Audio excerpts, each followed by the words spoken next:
I thought about making a video about Bakken, about the amusement park that I visit every day almost to get exercise.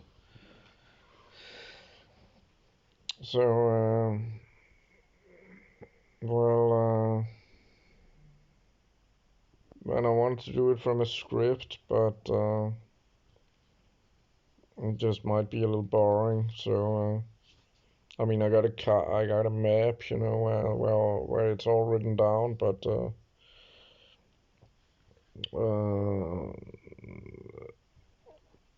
all the places.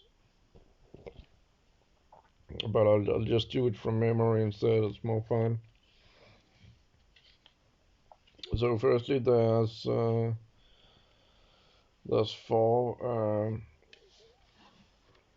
four places surrounding the amusement park, uh, and that is the spring,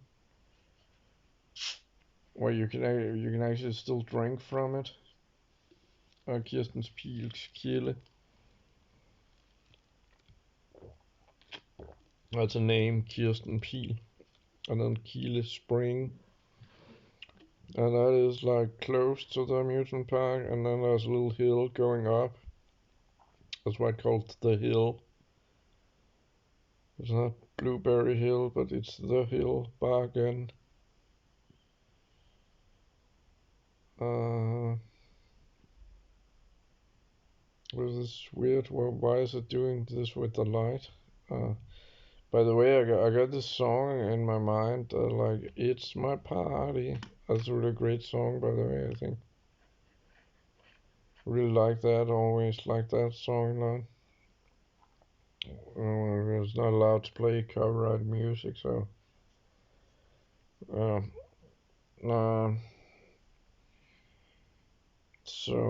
yeah. Then there's what else? Then there are two restaurants. Peter Lips Hus, legendary restaurant, and then a shitty one called Peel and Company, which is like almost never open.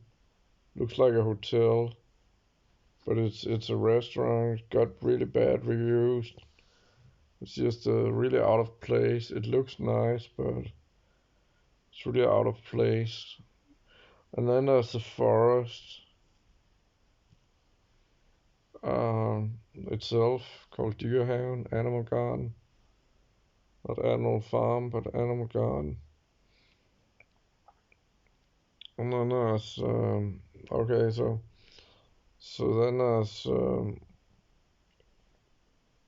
um, that's my favorite. My new favorite is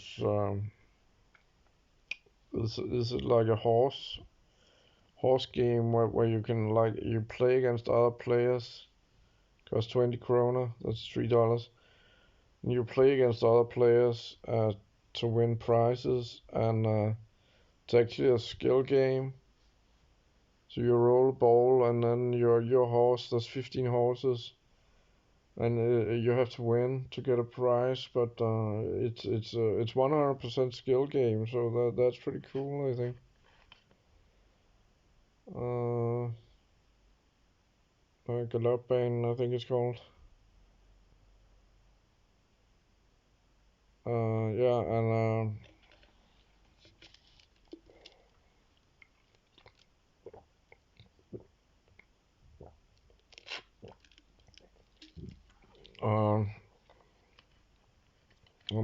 there's another one called Bonanza, which is shooting attraction, which is really cool and wonderful as well.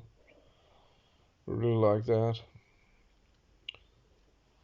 And then there's just a lot of like weird stuff that's hard to explain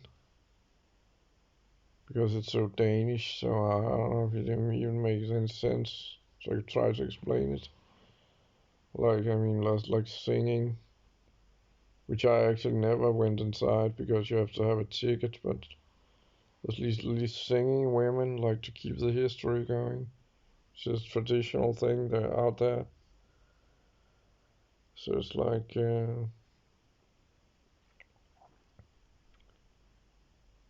I mean that's some real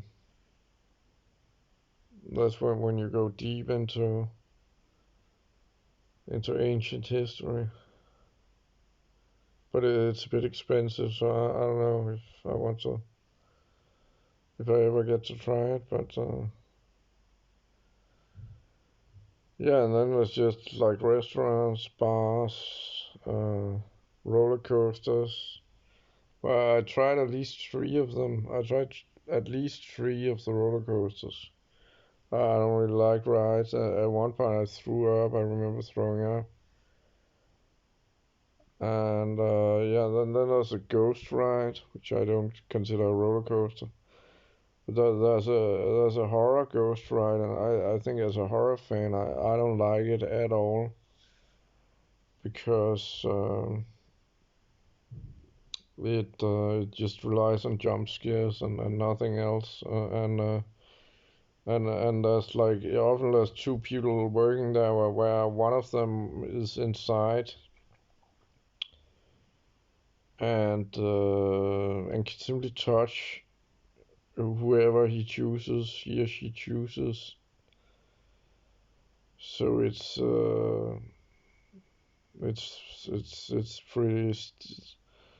I mean, it's just pathetic from a horror perspective. It looks pretty cool from the outside, but once you're in, it's really only about the human element because I mean, which is ridiculous because you know either have a ghost ride or have like a human interaction, not both. So essentially, nobody ever takes a trip alone. I never seen anyone do the trip alone to go in there alone because I mean it's just ridiculous. You're not allowed to touch back, so they can touch you, but you're not even allowed to defend yourself. So it's just really really stupid and an insult to horror.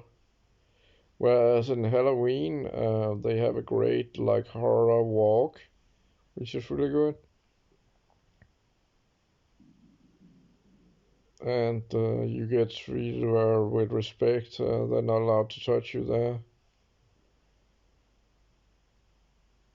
So I mean, I just think that I don't think it's what horror is about. When you think about what horror is about, it's about imagination.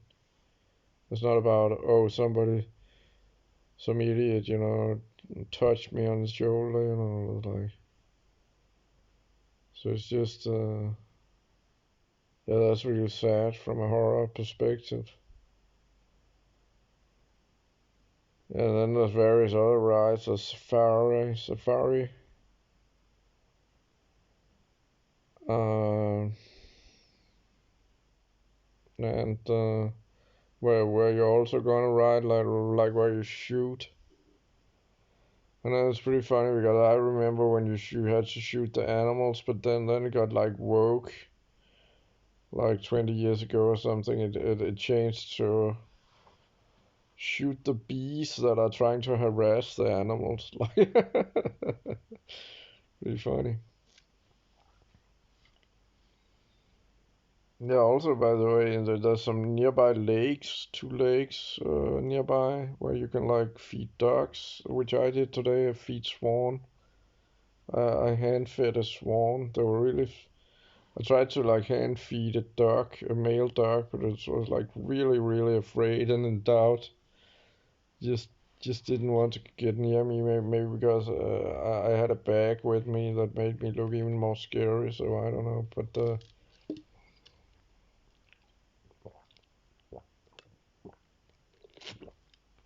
yeah. Well, yeah. What else? Let me see. Uh, well, then there's police. There's a police. There was a building. I was like, what is that used for? Well, it turns out the police hang out there, and so there's a lot of security and police like presence there. and it's open to quite late, to like around midnight. It's like from 1 o'clock, I was like 12 o'clock, from 11 o'clock to midnight or something. It might be open, or at least 1 o'clock to midnight. And yeah, so there's slot machines, of course, which is a losing game, of course. In the long run, you're always gonna like lose money. There's five of those, and so there's yeah, I mean yeah, I think I'll there's a tribute to the TV show, Danish TV show called Matador, which is really boring, but it's pretty cool out there. But yeah, I sort of think I'll just end it now. But as you see, I have like a vast knowledge about this place, and yeah, I'll just end it now. And also there's pretty much information on YouTube actually about the place. Yeah, alright. So this is a really great place. It's almost 500 years old, so it's pretty incredible. Um, so yeah, all right. Yeah. Oh, okay. See you.